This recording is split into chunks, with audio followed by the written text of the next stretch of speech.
সকাল কিংবা সন্ধ্যায় গরম এরকম এক বাটি স্যুপ থাকলে কিন্তু মন পেট দুটোই ভরে যাবে। সেই সাথে আপনার বাসার ছোট্ট সোনামণি থেকে শুরু করে বড়রাও অনেক পছন্দ করবে। শুরুতে এক টুকরো মুরগির বুকের মাংস আমি অল্প আদা রসুন আর একটু পরিমাণ লবণ দিয়ে সেদ্ধ করে নিয়েছি। দুটো কাঁটা চামচের সাহায্যে মাংসটাকে ছাড়িয়ে নিলাম। এবার প্যানে 1 টেবিল চামচ পরিমাণ তেল গরম করে নিচ্ছি। এখানে আপনারা বাটারটাও ব্যবহার করতে পারেন। এখানে দিব রসুন, কাঁচামরিচ আর পেঁয়াজ। এটা 2 থেকে 3 মিনিট সময় ভেজে ছোট কিউব করে কাটা গাজর দিচ্ছি, একটা সেদ্ধ করা চিকেনটা দিচ্ছি, আর দিব এখানে বাঁধাকপি হাফ কাপ পরিমাণ। চুলার হিটটা বাড়িয়ে রেখে এটাকে ভাজবো 3 থেকে 4 মিনিট সময়। 1 প্যাকেট নুডলস এবার এটার সাথে অ্যাড করছি। এখানে কিন্তু সবজির পরিমাণটা বেশি থাকবে আর নুডলসের পরিমাণটা কম। সেই সাথে 1 চা চামচ এখানে গোলমরিচের গুঁড়াটা দিব।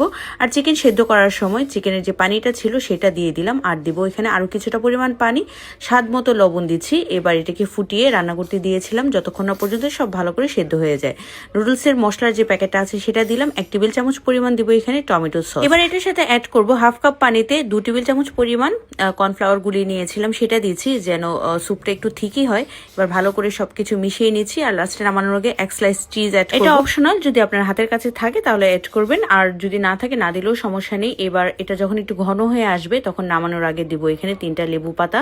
এটা দেওয়ার পর এই স্যুপের স্বাদের মাত্রা বহুগুণ বেড়ে যাবে।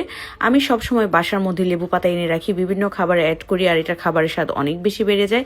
মজাদার এই ইয়াম্মি চিকেন ভেজিটেবল স্যুপটা কিন্তু এবার একেবারেই রেডি। আপনার বাসার ছোট্ট সোনামণি থেকে শুরু করে বড় যে কোনো সদস্যের জন্য এরকম এক বাটি স্যুপ কিন্তু আপনি বানিয়ে দিতে পারেন।